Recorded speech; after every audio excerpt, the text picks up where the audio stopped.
el plató de Córdoba TV, Alberto Monterroso. Alberto, muy buenas tardes, bienvenido. Buenas tardes, muchas gracias, encantado de estar aquí contigo. Y muchísimas gracias, de verdad, encantadísimos, porque de verdad que siempre es un privilegio y un regalazo que nos visites, Alberto, que podamos seguir aprendiendo de ti. Y es que, bueno, pues esa nueva obra, Lo que de verdad importa, de la Córdoba romana, que publica Córdoba Libros, llega justamente hoy, jueves 21 de abril, a la 43ª edición de la Feria del Libro, para esa rúbrica, esa firma de ejemplares en la caseta de firmas, una obra que se va a presentar oficialmente en Córdoba el próximo 13 de mayo en la librería Luque, ¿verdad? Pero que hoy ya tenemos, bueno, pues la posibilidad de poder adquirir y además de hacerlo en estos días, ¿verdad? De apuesta por la lectura, por la escritura. Alberto, lo hemos comentado ya aquí en días anteriores, y es que, bueno, pues ayer nos tocaba dar esa trágica noticia, la muerte del grandísimo poeta Eduardo García, profesor también como tú, y bueno, pues de alguna manera el corazón pues ya dolorido, ¿no?, de esta Feria del Libro de 2016, en la que para siempre, bueno, pues recordaremos esta grandísima pérdida del que fue, bueno, Premio Nacional de Crítica, Premio Ojo Crítico, también Premio Hiperión, un increíble, maravilloso profesor de filosofía, que además lo hemos visto en las redes sociales, la respuesta ha sido brutal, toda una avalancha, bueno, pues de palabras por parte de sus alumnos, una de esas personas que dejan huella y un embajador de Córdoba a través de su lírica por todo el mundo. Magnífico poeta, magnífica persona y magnífico profesional. Yo he tenido la suerte ahora este año de empezar a trabajar en el IEF Blas Infante, donde estuvo trabajando muchos años Eduardo, y precisamente, pues, en fin, en toda Córdoba y en todos los ámbitos intelectuales y literarios, ¿verdad?, se ha vivido esta noticia trágica con mucho dolor, pero en su instituto pues también, ¿no?, porque se le aprecia como profesor, como persona, y precisamente esta mañana he estado dando clase y se observa ese pozo de tristeza en el alumnado en general, que lo quería, y vamos, lo apreciaba, y normalmente los compañeros también, o sea que hay un poco de... hay un ambiente de tristeza normal, ¿no? Y puedo dar fe de que efectivamente es un sentimiento muy sincero de una persona que no solamente ha sabido dejar una huella indeleble, ¿no?, en el mundo de las letras, sino también como persona humana, con sus alumnos, sus compañeros de trabajo, en fin. Pues sí, le vamos a echar mucho de menos, pero deja, como decimos, una estela, ¿verdad?, de sabiduría, de cariño, de admiración, de respeto, y una obra que desde luego merece la pena desde el primer hasta el último verso, incluyendo, bueno, pues todas sus reseñas, sus críticas, su trabajo, como decimos, en ese ámbito también de la exégesis, de la crítica literaria. Así que, bueno, pues a él están dedicadas, ¿verdad?, estas próximas jornadas de la Feria del Libro, y bueno, pues esperamos, por supuesto, que muchos más actos conmemoren,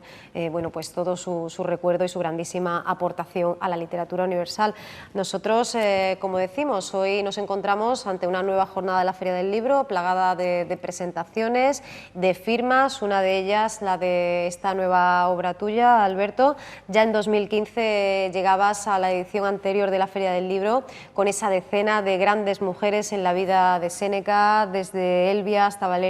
Mesalia. Bueno, pues nos hablas no solo de esos grandes hombres, sino también de esos grandes nombres femeninos, ¿verdad?, a los que también dedicas el capítulo final, también con nombre de mujer, de esta nueva obra, ¿no? Por supuesto, bueno, es uno de esos ángulos muertos, ¿no?, históricamente, esa puesta en valor de lo mucho que hicieron y de lo mucho que aportaron esas mujeres, ¿no? Efectivamente, efectivamente. Y yo tenía, con respecto a la novela que habla de 10 mujeres en la vida de Séneca, tenía muchas ganas de escribir una novela sobre Séneca, sobre el verdadero Séneca, ¿verdad?, fuera de tópicos y de, bueno, pues cierto desconocimiento que hay en torno a su figura. Yo quería hablar del Séneca, del hombre, del intelectual, del político, pero me faltaba, quería hacerlo con respeto, ¿no?, porque es un personaje importantísimo, y me faltaba encontrar el punto de vista de la narración, el punto de arranque, y efectivamente lo encontré en una, digamos, de un elemento recurrente en mis novelas, que es el papel de la mujer. Pensé en las 10 mujeres que que más influyeron en la vida de Séneca y pensé en organizar esa novela en torno a estas 10 mujeres. De esa forma, además, cumplimos una especie de obligación, ¿no?, hacia el papel de la mujer en la historia, ¿no?, muy importante en época romana, en época de Séneca fundamental, para la vida de Lucio Anneo Séneca es esencial, y luego durante todo el siglo II del Imperio, que es el siglo de oro del Imperio Romano, las mujeres tienen una importancia también extraordinaria. Y efectivamente, lo he querido recoger en el enfoque de este libro sobre Séneca, y en este último de lo que la verdad importa de la Córdoba romana, que efectivamente te has dado cuenta de que el último capítulo, que es como un broche final, está dedicado a esas mujeres cordobesas de época romana y a las mujeres de la Bética en general, que consiguieron con su esfuerzo y con su trabajo ahí callado, ¿verdad?, y oculto, pero que yo quiero sacar un poquito a la luz, ¿no?, con ese esfuerzo consiguieron sustentar, ¿no?, sostener una de las dinastías quizás más importantes, ya no de la época romana, sino de la historia universal, ¿verdad? Y detrás de ese siglo de buenos emperadores, de los que habría mucho que hablar porque es un ejemplo para la historia, están las mujeres de la Bética con su trabajo, como ese trabajo callado que decías tú antes de Séneca, el viejo, el padre de Séneca, ¿verdad? Sí. Hay mucha gente que hace un trabajo callado y paciente, pero que realmente es la esencia, la única posibilidad de que luego pues grandes figuras de la historia, como Séneca, puedan salir a la luz y puedan cumplir un objetivo y hacerse inmortales, ¿no? Porque Séneca, últimamente lo que estoy investigando es sobre todo en la pervivencia de Séneca, en darnos cuenta cómo la figura de Lucio Anneo Séneca llega hasta nuestros días, ¿no? Y ha estado quizás influyendo a los intelectuales, a los políticos más importantes a lo largo de todas las épocas históricas, ¿no? Así que yo creo que esto es algo que hay que poner en valor, claro, ahora, ¿no? Claro que sí. Y además, gracias a que, bueno, pues clausuramos con ese capítulo 16, bueno, pues lo hacemos con buen sabor de boca, ¿verdad? Porque en el anterior hablamos de las luces, pero también de las sombras, ¿verdad?, de Roma. Y bueno, pues concretamente nos centramos en ese personaje Cómodo que, bueno, pues nos habla ya de esa decadencia del imperio que iba a ser absolutamente ya pues irreversible, ¿no? A pesar de los intentos y a pesar pues del deseo de reconducir los pasos de un imperio que estaba llegando ya pues a ese ocaso y a esa caída. Vamos a hablar efectivamente de la importancia, del peso específico que tiene la figura de Séneca en toda tu obra, también de otras grandísimas figuras de la historia de Roma. No solo esa tesis doctoral acerca de Séneca el padre, ¿verdad?, cordobés ilustre, en la edición noviembre-diciembre de 2015 de Aires de Córdoba, haces un nuevo acercamiento, profundizas en la estela de esta saga que ha sido constante a través de ese artículo. Recientemente, como decíamos, veía la luz esa obra 10 mujeres en la vida de Séneca, lo hacía concretamente el verano pasado. Y volviendo a ese artículo de Aires de Córdoba, en él, bueno, pues nos hablabas de cómo la importantísima personalidad del hijo había ensombrecido la labor del padre. De hecho, bueno, pues se llegó a creer, y esto es muy curioso y sobre todo muy significativo, muy ilustrativo, bueno, que eran la misma persona hasta que en el siglo IX, bueno, pues ese monje benedictino lograba, bueno, pues de alguna manera separar ambos hombres y discernir, ¿no? Aclararnos que no, que efectivamente eran padre e hijo, y además, bueno, pues a lo largo del tiempo con una relación evidentemente en la que el hijo debe y mucho, ¿verdad?, a la fuerza, a la aportación de su padre y también a la preocupación de Séneca el Viejo porque su hijo también, bueno, pues fuera un gran estadista, un gran político y, bueno, un gran filósofo, ¿no?, y un gran pensador. Efectivamente, la figura de Séneca el Viejo, Séneca padre, es una figura esencial, importantísima, no solamente para entender a nuestro Séneca, nuestro famoso Séneca el filósofo, sino para entender toda la historia de la Córdoba romana, ¿verdad? E incluso yo diría que también la historia de Roma en sí, ¿no? Porque es un hombre que consigue, digamos, poner en marcha un mecanismo que va a durar prácticamente 3 siglos y que va a llevar a la entronización de estos emperadores de los que hemos hablado del siglo II del Imperio Romano, ¿no? Estos Trajano, Adriano, Antonino Pío, Marco Aurelio, que pueden ser los mejores emperadores de la historia de Roma y algunos considerados como Marco Aurelio el mejor gobernante, ¿no?, de la historia universal, pues esto quizás no habría sido posible sin la figura de Séneca el Viejo, un hombre que se dedica a la cultura, que se dedica durante los 90 y tantos años de vida que pudo, ¿verdad?, disfrutar, y bueno, pues se dedicó a estudiar, a encumbrar a su hijo, a crear un círculo intelectual en Roma, a trabajar continuamente y de forma, como hemos dicho antes, callada, oculta, sin que nadie le reconozca el mérito, y precisamente es en el siglo IX cuando se distingue Séneca el padre de Séneca hijo, ¿no? Eso benefició quizá a Séneca el padre porque eso permitió que sus obras pervivieran y se copiaran. Porque claro,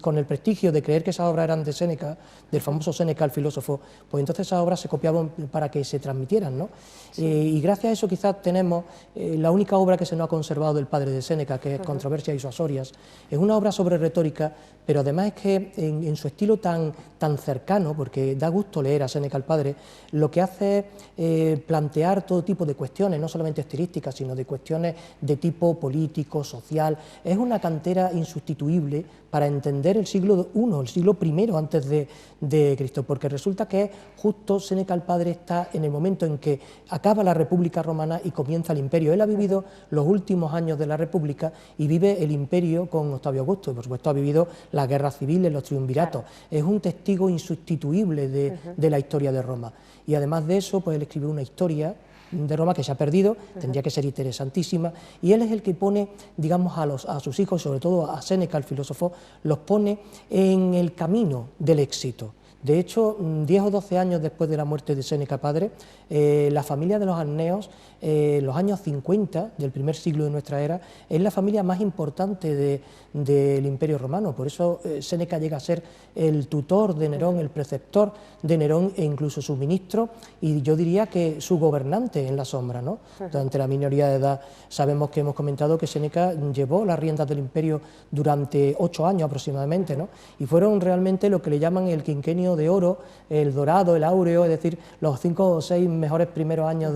los mejores, ¿no?, con diferencia del gobierno de Nerón. Pero hay que tener en cuenta que aquello no fue mérito de Nerón, sino de Séneca, que era el que estaba realmente gobernando. Claro. Esa labor de esfuerzo del padre, de sacrificio, que realmente es encomiable, es un ejemplo pues, a todos los niveles, ¿no?, un ejemplo humano, un ejemplo histórico, es el que permite que Séneca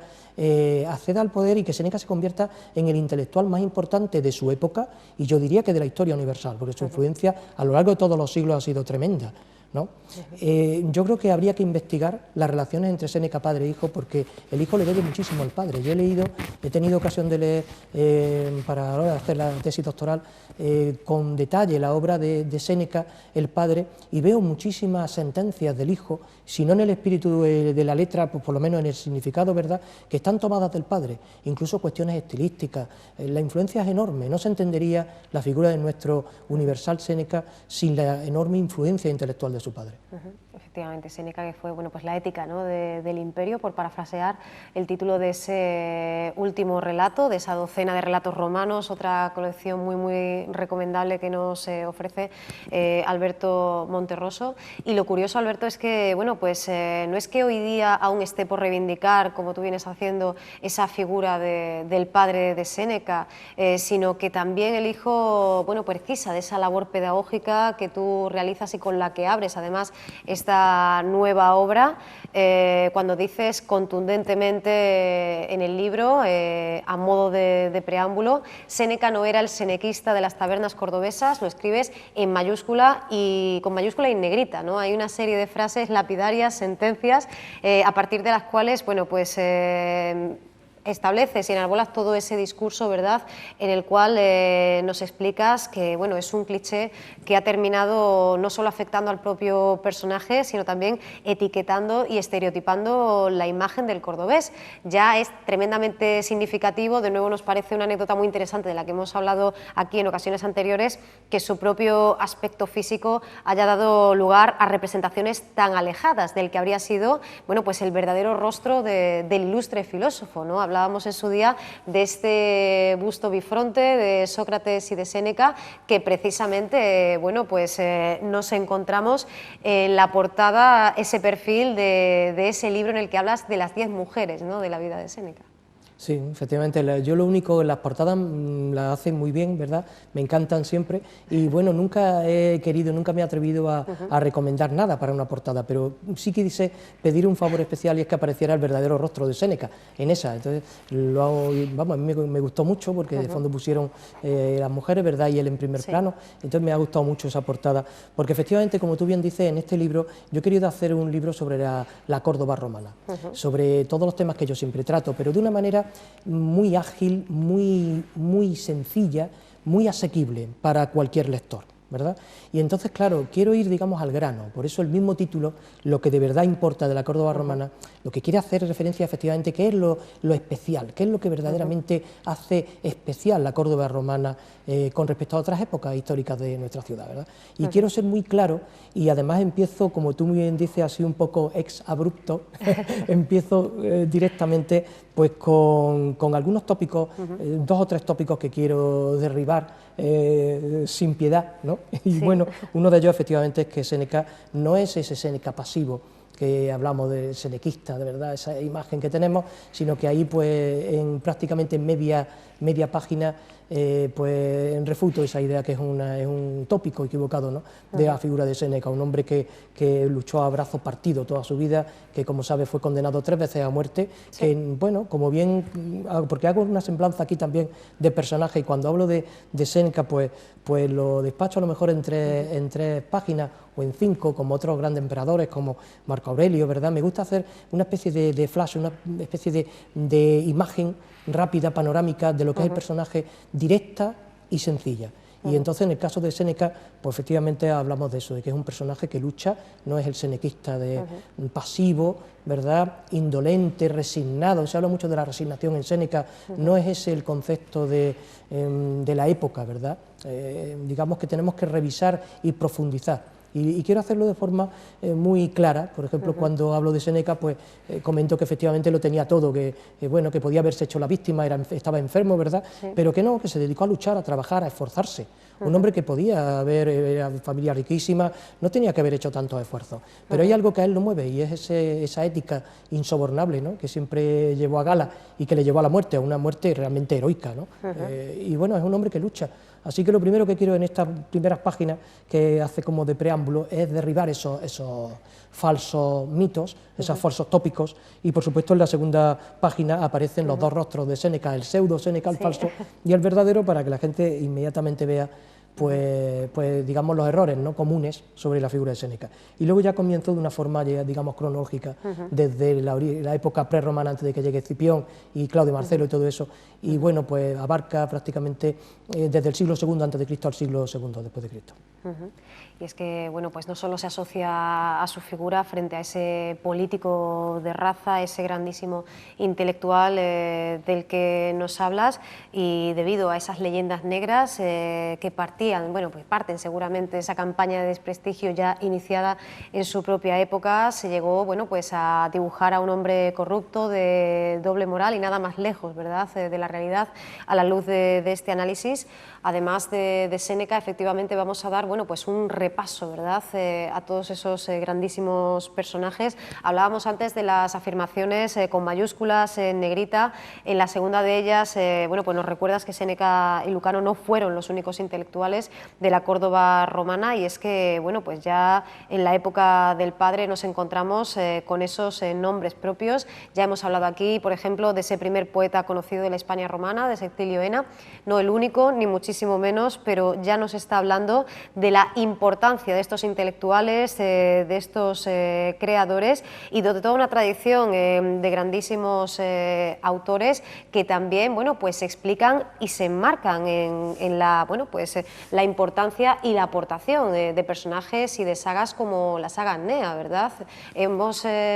visto un poquito, bueno, cuáles son los inicios de este libro, en el cual nos vas a hablar, Alberto, de esa importancia, de esa impronta de la Córdoba romana, y lo vas a hacer manteniendo además ese tono a lo largo de toda la obra, con un discurso muy directo, ¿verdad? Y cargado de preguntas que son contestadas. Vamos a tener la sensación permanentemente de que nos estás hablando y de que nos estás explicando con total claridad absolutamente todos y cada uno de los planteamientos. Es otra de las grandezas de esta obra, ¿no? El acercar desde ese enfoque tan cuidadísimo y a la vez tan pedagógico, tan didáctico, una realidad como la que has estudiado y que conoces también, ¿no? El objetivo pedagógico era el primero, ¿no? O sea, he querido ser muy pedagógico con el libro, hacerlo sencillo para efectivamente que sea asequible a todo el mundo, que todo el mundo pueda disfrutar de su lectura y efectivamente conocer la realidad de esos personajes, la tremenda importancia de esos personajes en la Córdoba romana, porque realmente el mundo de la arqueología es muy importante, pero lo verdaderamente importante de la Córdoba romana no son las columnas, esas columnas monumentales que todavía tenemos, ¿verdad? Córdoba, bueno, hay otras ciudades, Mérida, Itálica, que pueden tener más restos romanos que Córdoba, siendo ciudades menos importantes en época romana, ¿verdad? Córdoba tuvo templos y tuvo edificios mucho más suntuosos que los de estas ciudades, ¿verdad? Más importantes, pero no se conservan. Y realmente lo importante de la Córdoba romana no son esos restos, que bueno, la arqueología es muy importante, una ciencia auxiliar de la historia y nos interesa muchísimo, pero eso no es lo realmente importante. Lo realmente importante es un patrimonio más inmaterial, que es ese pozo de cultura, ese gran avance en la intelectualidad que supo aportar Córdoba a la historia de Roma y a la historia universal. Y efectivamente, pues mi intención es darlo a conocer y de forma sencilla e incluso amena, con humor, como yo digo, porque a veces hay que utilizarlo, con amor, porque está hablando uno de lo que le apasiona y le gusta, ¿verdad?, pero también con rigor. Es decir, lo que contemos tiene que ser cierto y tiene que ser importante. Luego, si alguien quiere profundizar, pues siempre puede hacerlo, ¿verdad? Pero yo quería ser muy pedagógico. Efectivamente, cuando me hablas de Séneca, nosotros pensamos en Séneca, en Lucano, como si fueran los únicos intelectuales de la Córdoba romana. Pero ellos están, no son los únicos, ni mucho menos. Ellos están dentro de un circuito, ¿verdad?, que se prolonga durante siglos, que empieza antes de Séneca y Lucano, con quien es el padre de Séneca y abuelo de Lucano, que es Séneca el Viejo, con ese círculo de intelectuales, ese Porcio Latrón, que es el primer orador de su época, es el hombre más prestigioso en la oratoria, sabiendo lo importante que es la oratoria en época romana. Ese Sextilio Ena, que es el primer poeta de Hispania, es el primer poeta conocido de Hispania, es cordobés, es del siglo I a.C. y resulta que, bueno, tenemos un verso nada más, pero sabemos que existió, conocemos un verso suyo y sabemos que hacía, en fin, iba a los recitales, iba a la tertulia poética y literarias de la época y que era un hombre importante, como lo eran los cordobeses, los poetas cordobeses de esa época. Hay muchos personajes desconocidos, pero que están ahí. Y después de Séneca y Lucano vienen también otros muchos. Sabemos que Nerón acabó con todos los anneos, pero hay muchas familias relacionadas con los anneos que proceden de la Bética, no solamente de Córdoba, sino de Itálica, por supuesto, de Ucubi, actual Espejo, y bueno, esa es la cantera de emperadores del siglo II, Trajano, Adriano, Marco Aurelio. Antonino Pío es un emperador de transición que resultó ser fantástico, pero lo eligieron porque estaba casado con una cordobesa de Espejo, que era precisamente de los años de Ucubi, y que va a ser era tía de Marco Aurelio, y como tenían muy claro que Marco Aurelio era el siguiente emperador, pues ¿qué hacen? No pueden colocar a un familiar, colocan pues al yerno del viejo Annio de Espejo. Con esto quiero decir que todas las familias cordobesas de la época, desde Itálica, Cádiz, Córdoba, Espejo, están relacionadas, pueden ser primos segundos y primos terceros, pero tienen unas redes familiares muy tupidas y en realidad todos se apoyan, trabajan todos en común. Y ese es uno de los grandes éxitos de la Córdoba romana, familias y personas que trabajan desinteresadamente, generosamente en común para encumbrar a algunos de sus miembros y lo consiguen, ¿no? Porque de hecho, cuando Trajano, digamos, accede al trono, lo hace gracias al empuje de la Bética, sobre todo, de las grandes familias de la Bética. Y él era bético, nacido en Itálica, ¿no?, igual que Adriano. Efectivamente, porque tampoco es cierto que con el fin de la saga Adnea, bueno, pues no emerjan otras dinastías cordobesas influyentes y poderosas en Roma, la estirpe de los Dasumios y los Amnios. Estamos hablando de que 5 de ellos, bueno, pues serían emperadores o emperatrices de Roma, en este viaje fascinante en el cual, bueno, pues vamos a asistir no solo a esa vinculación de estos personajes con nuestra tierra, con esa Córdoba que es, bueno, pues reflejo de Roma, ¿verdad? Hemos hablado alguna vez de aquella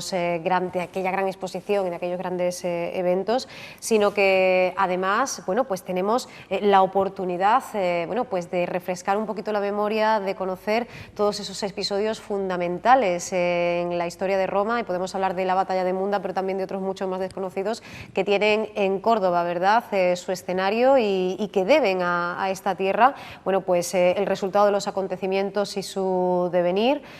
A modo de introducción, nos hablas, nos escribes una gran urbe y en un momento determinado nos dices literalmente: no hace falta que imaginemos más esa ciudad porque vivimos en ella. Esto es necesario plantearlo así, ¿verdad?, porque todavía efectivamente son muchos los cordobeses y muchas las cordobesas, a pesar de estos últimos años en los que, bueno, pues esa Córdoba romana está poco a poco siendo puesta en valor y está viviendo ese proceso de revitalización, bueno, pues necesita, ¿verdad?, ser contada de esta manera, sin perder un ápice de rigor y de seriedad, pero haciendo este excelente y paradigmático ejercicio de pedagogía, y además después de toda una vida dedicada, bueno, pues a estos personajes y a esta historia, en tu caso no solo a través de la investigación y la docencia, sino a través del ejercicio que realizas magistralmente de la novela histórica. Y es que, bueno, pues personajes del Emperador Impasible, la Córdoba de Claudio Marcelo, de todas esas obras que ya podemos encontrar en nuestras librerías, vuelven a estar presentes en este libro, en esta obra, en la que, bueno, pues se resume tan fantásticamente bien, ¿verdad?, la historia de la Córdoba romana. Efectivamente, yo quería que este libro fuera como una especie de broche, ¿verdad?, que cerrara esa especie de trilogía. Empezó con el Emperador Impasible, el gran Marco Aurelio, un personaje realmente desconocido, pero apasionante, y luego Claudio Marcelo, el fundador, el último Séneca, con esas 10 mujeres en la vida de Séneca. Entonces, estos grandes personajes pues los he tratado en la novela histórica y, bueno, pues centrándonos sobre todo en ellos, pero yo quería que saliera, digamos, a la luz este libro, porque sirve como para enlazar todo esto, para darle un sentido, para ver que todo tiene una continuidad, que todo tiene una relación, que cuando Claudio Marcelo funda la ciudad de Córdoba en el año 169 a.C., esto no sucede por capricho. Esto sucede porque aquí hay algo, hay una decisión premeditada, ¿verdad? Hay un plan estratégico a la hora de fundar la Córdoba romana, y todo esto se va a ver luego cuando salgan los poetas cordobeses, cuando surja Séneca el Viejo, cuando surja ese círculo de intelectuales cordobeses, y todo esto tiene una continuidad. La figura de Claudio Marcelo, la figura de Séneca luego, y luego Séneca entronca también con Marco Aurelio. Fijaos que Séneca, un hombre que nace en Córdoba, que es un filósofo estoico,